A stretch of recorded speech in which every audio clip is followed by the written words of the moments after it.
No one. What's going on, everybody? Welcome to another edition of the Gators Online Show. I am Keith Niebuhr. That is Zach Albaverdi. We're both with Gators Online, of course. And normally we do this show once a week on Fridays, but during football season, we're now going to bring you shows as often as possible, probably every week, on Monday to break down what happened over the weekend. And we got a lot to talk about again. Florida played an FCS opponent in Long Island University, but there was a lot of interesting things that happened Saturday night in the Swamp during Florida's 55-0 season opening win. But before we get going, before we take off, Zach's got to do a quick ad read, and then we'll get right to it. Absolutely. Want to give a shout out to start the show to our new sponsor, Game Time. And you guys know how it is this time of year. Once football season starts, you want to get back in the stands. You want to be at these games. There's nothing better than that. But sometimes it can be difficult trying to find tickets. Well, the Game Time app gives the advantage back to the fans. It's the hack for unlocking amazing tickets and experiences in a few taps. It's incredibly easy to use, and the Game Time guarantee means you'll get trust that the tickets are 100% authentic and at the best price. Plus, fees are always included, so what you see is what you pay. And talk about the good deals. You'll get them on this Game Time app, including college football tickets as low as $25. So take the guesswork out of buying college football tickets with Game Time. Download the Game Time app, create an account, and use the code ON3 for $20 off your first purchase. Terms apply. Again, create an account and use the redeem code ON3. That's ON and the numeral 3 for 20% off. Swipe, tap, ticket, and go. Download the Game Time app today. And Keith, I know that there had to be a lot of people that were taking advantage of that this weekend. Hey, I've been taking advantage of it myself just the last couple of days. You and I are trying to map out our schedule for the fall. And, there's 2 Gator open weeks. So one of them I'm going to go out of town and do something. Another one you're going to go do something. And I'm looking at maybe a trip to San Francisco to play some golf. We'll see. Okay. Hopefully. What's going to help determine that, though, is what I'm finding on the Game Time app. I'm looking to see, are the Giants playing? What other concerts are in the area? And it's so seamless. It's a piece of cake, and it's just a great benefit to have to be able to find tickets to just about anything from concerts to ball games. So love that Game Time app. All right, Zach, 55-0. Hard to get too many reads out of a game like that. I mean, look, Sure. Long Island was just overmatched at every single position. So you're looking at other things, effort, energy.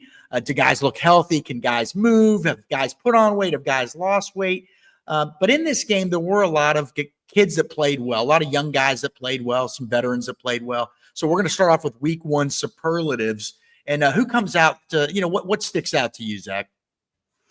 Yeah, well, obviously, I mean, as much as we can talk about offense and that is the focus, I think we got to start with the defensive side of the ball. Anytime you pitch a shutout like that, hold a team to that amount of yards and that few of first downs, it's impressive. You score off of a fumble recovery as well. You have 2 in the game. Florida did a lot of things to like on that side of the ball. Now, again, you have to consider the opponent and all the talent that Florida brings back, but that is how that unit should and expects to perform. So I think for them to come out and, pick up where they left off last season, Keith, in terms of that defensive stretch that they had during the 4-game winning streak, to start that off in the 2025 season with that performance, it's the momentum that they needed. Yeah, it wasn't a great scenario for Long Island. I mean, first of all, they knew they were overmatched. It's a FCS roster. They only won 4 games last season. However, they did win 3 of their last 4, so they were playing better. But when you looked at the statistics, Zach, they were one-dimensional. They're a running team. Now, there were a few games against their competition where they were able to throw the ball, but they're a running team, and they only threw the ball 11 times against Florida. Now, 11 times. I mean, so Florida knew what was coming of their. Sure. I think they ran about 40 total plays. They only averaged 2 yards a play, 86 total yards, 2 first downs. I kept thinking during the game, you and I were talking, I think for much of the game, they only had 1 first down. I think I've never seen this before. Consider this, Zach. Long Island got a first down on its second play of the game. All right, 40 seconds into the game. The second first down did not come until there were 9 minutes and some change left. They went over 50 minutes of game action without having a first down. So a dominant performance. Florida knew that where the run was coming, just absolutely obliterated that. It's going to get tougher, but it's a good start. And obviously, Florida got to play a bunch of young guys, Zach. The two first downs I need to – none of us picked shutout on Saturday. We should have known that.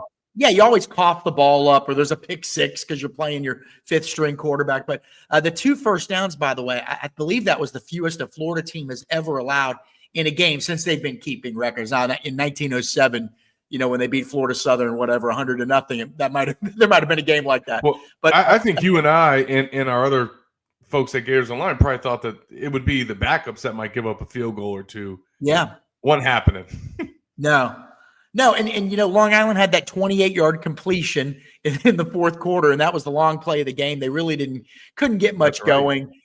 Interesting statistic too. Florida did not have a single sack in the game, Zach, but they did have 7 tackles for loss. And on the 11 passes that Long Island attempted, Florida got 2 quarterback hurries. So dominant defensive performance. What about offensively? I know some guys you're going to want to mention.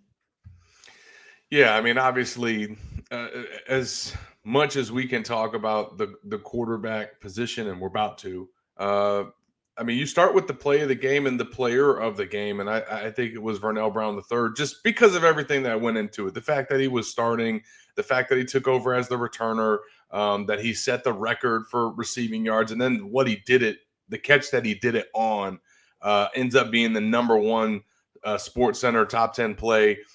I mean, how do you not lead with that, right? We've seen DJ make plenty of plays in the swamp, and I think the fact that Tramel Jones made some was very significant. But we'll start with VB3. Shout out to him, doing his best Odell Beckham Jr. impression. And I don't know about you, Keith. CJ Daniels made a very impressive catch in the Miami game against Notre Dame, and I would concede that catch was more meaningful in terms of the game and the score. I still think that Vernell's catch was better. That's just my 2 cents. I agree with that. He laid all the way out to make that catch. But also, if you notice the play on CJ Daniels' catch, great play, by the way, big win for that team. You saw the Notre Dame DB doing this. He's behind, waiting for the ball, just sitting there waiting for the ball. Yeah, that made it better. Yeah, but they were both great. I would start with Vernell, and then I think you gotta go to Tramel Jones. And Keith, you wrote a great story about him on Gators Online about how he won that backup job. I do think that was very significant to not just see him get it, but then the way that he played with it. I mean, he was very sharp, very impressive for a quarterback, not just making his first start, his collegiate debut as a true freshman, by the way.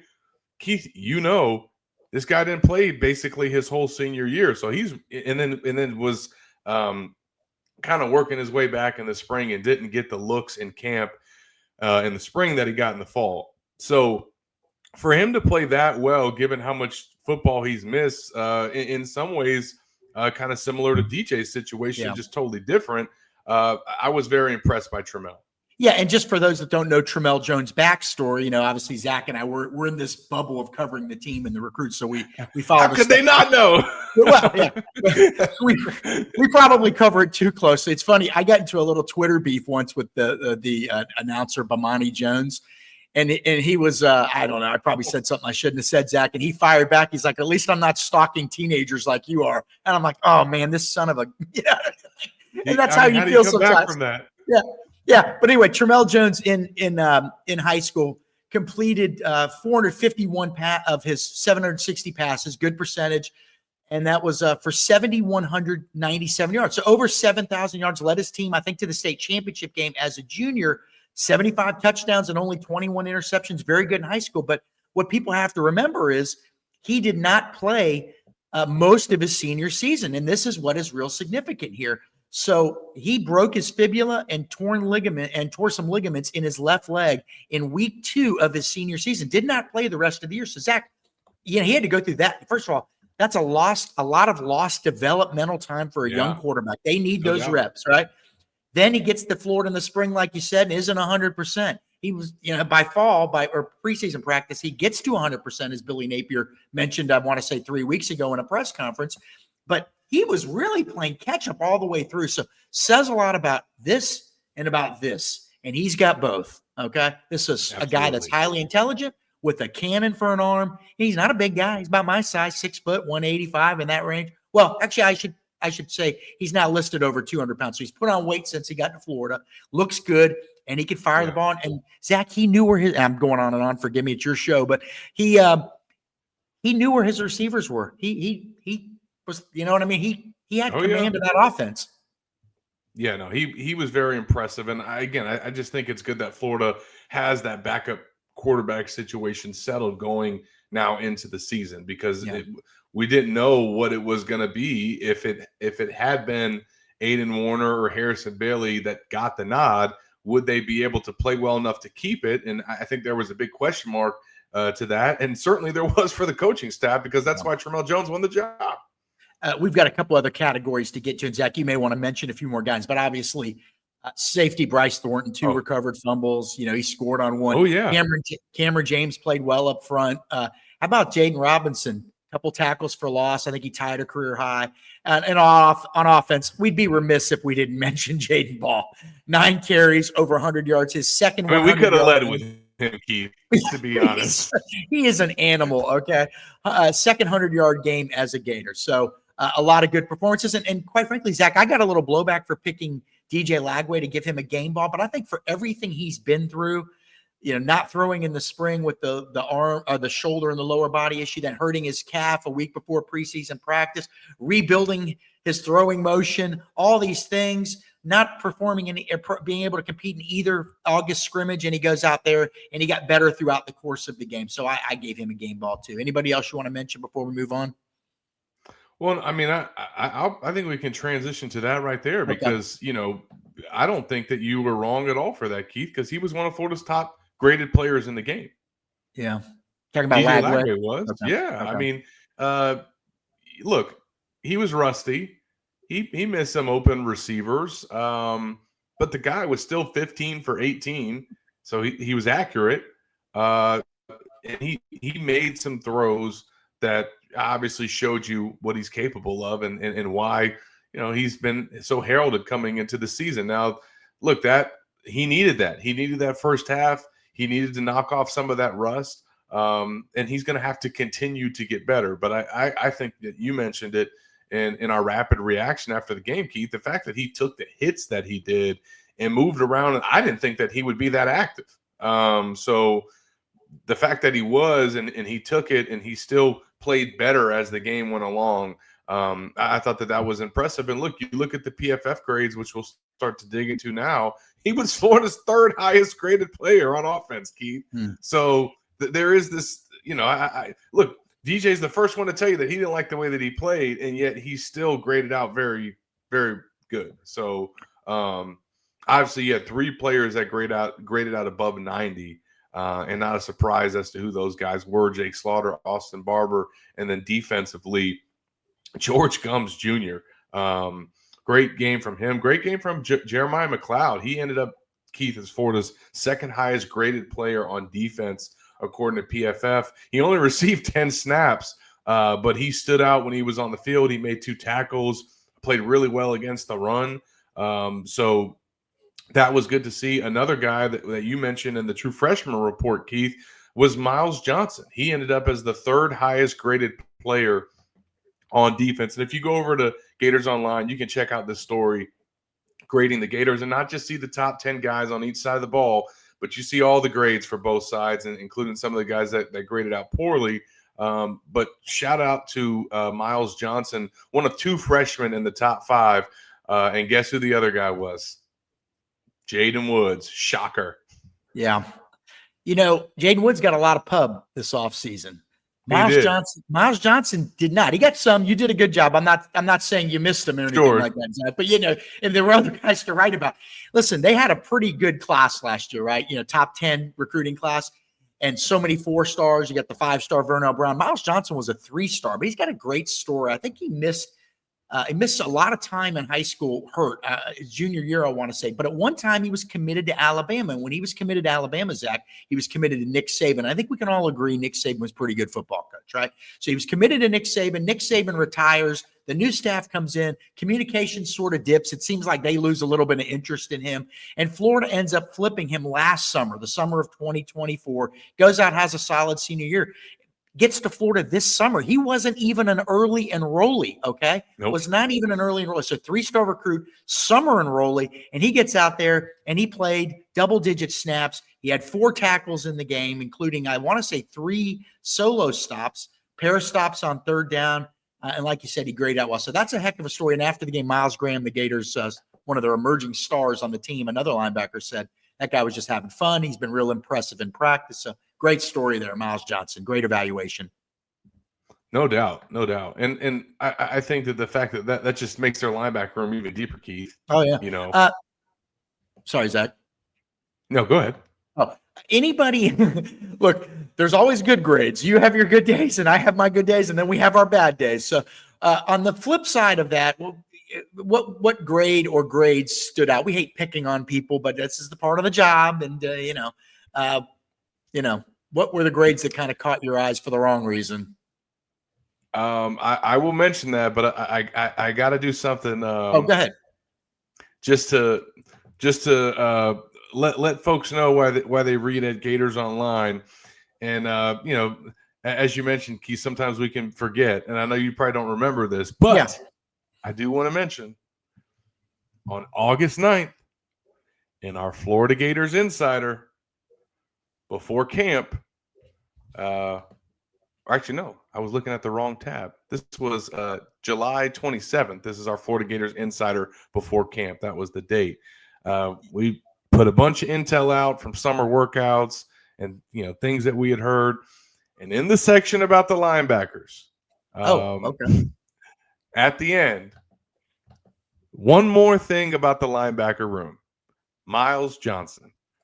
2 sources spoke very highly of the summer enrollee, praising his intelligence and athleticism.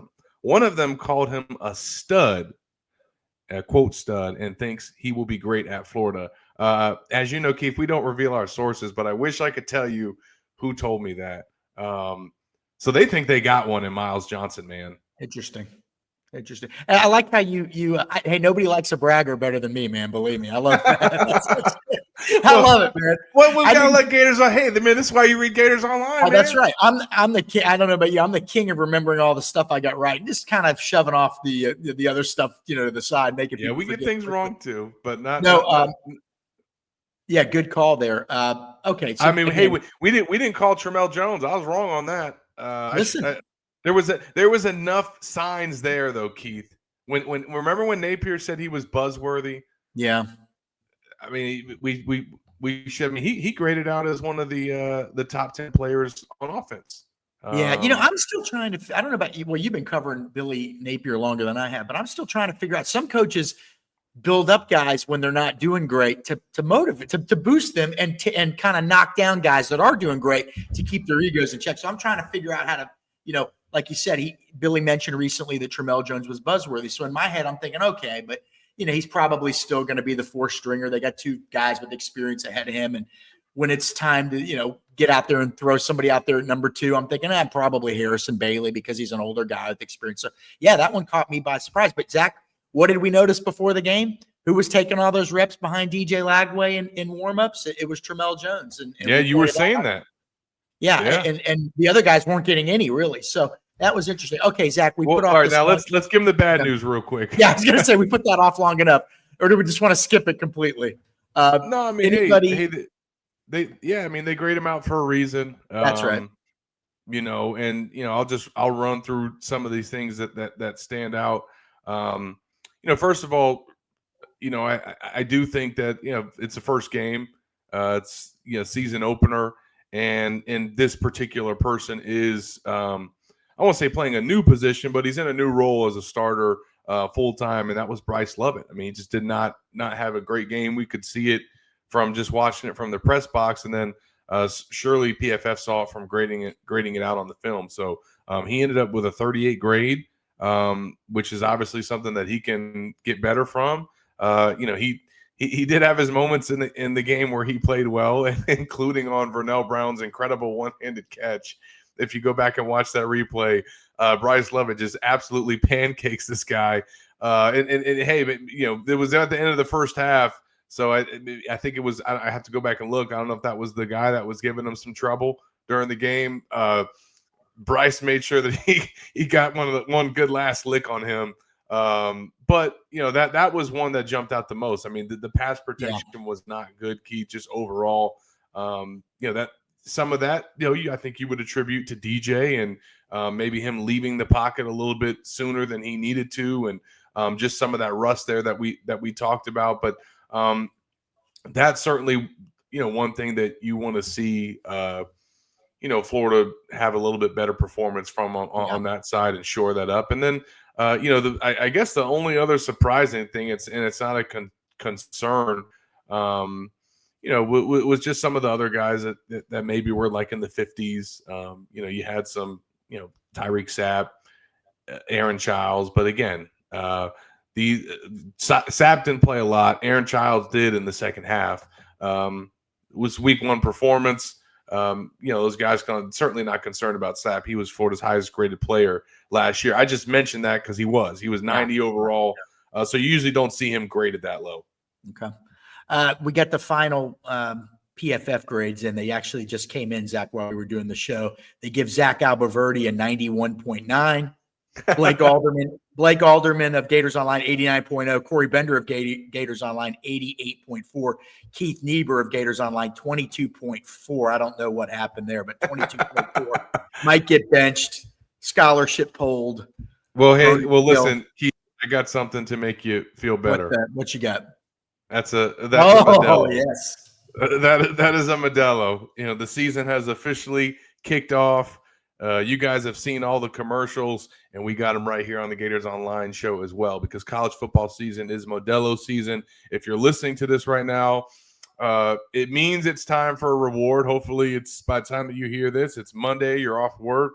You want to kick your feet back, check out some football, maybe rewatch the game, and you need to reward your fandom with an ice cold Modelo. It is the official beer sponsor of the college football playoff. Gator Nation, you deserve a Modelo, and Keith, I think you deserve one as well after how poorly you just graded out there. Yeah, that was a rough one. That was a rough one. All right, a good bender will get me back going in the right direction. Let's see here. Okay, so we want to wrap it up just kind of on, just general, some takeaways on what we saw in terms of the lineups. Who started, who didn't, all that kind of stuff, Zach. And so what kind of stood out to you? Obviously Vernell Brown starting, 17th true freshman. No doubt. In the last 53 years to start a game for the Florida Gators, that was significant. But what were some of the big takeaways for you with the roster and how it kind of shook out? Tramel Jones, I'm stealing your thunder here. Go ahead. No. I mean, look, I think obviously that one stands out right there. Vernell was one of 13 true freshmen that made their UF debut, and then 5 of the 6 transfers in Florida's 2025 class also played. The only guy that didn't see the field, obviously, was Harrison Bailey. So you got to see everybody in action. You even got to see Tommy Doman get off a 47-yard punt. Florida played 31 players on offense and 33 on defense. And again, they were down 16 scholarship players in that game. And 6 of those 16 were true freshmen. So, but we learned a lot. I think obviously, who the starting receivers are. With Eugene Wilson, it's Vernell Brown and J. Michael Sturdivant as Florida replaces Badger and DK. And again, they've also replaced DK with Vernell Brown III in the return game.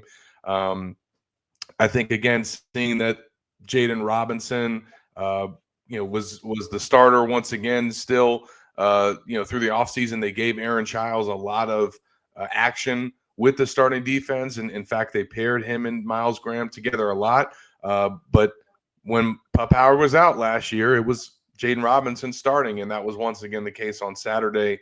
And then I thought it was also interesting, Keith, that how often Florida rotated their guards. They said that they were going to do that. They said that even that there was a competition there, which I don't think you and I maybe subscribe much to, because they had Najee Harris and Damian George back.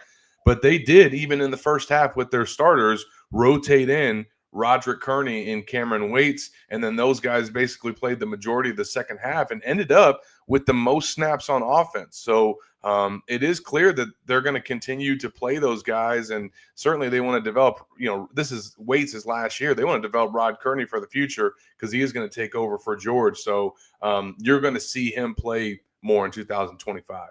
Okay. All right. I think that's it. You got anything else you want to add? Yeah. I mean, I think in general, Keith, kind of like we said after the game, I mean, you can't take much away from the performance because of the opponent, but so much to like about what happened. The fact that DJ played, the fact that your backup emerged, the fact that Vernell Brown has locked down some starting jobs, including one very important one in the return game. The fact that you had several freshmen emerge like this. And then the way that the defense played, to pitch a shutout, the yards that they allowed. I mean, this was as good of a start as you could ask for the season, other than maybe DJ being a little bit sharper and Trey Smack making his field goals. And the pass protection, that's something that's got to get better. Yeah. All right. 55-0. Florida is 1-0 on the season. The Gators have now won 5 straight games dating back to last year. That is the longest win streak in the SEC and is now tied for the longest winning streak in all of college football. For Zach, I am Keith. That will do it for this Monday edition of the Gators Online Show. The two of us will do it again later this week. We'll see you Friday. Take care.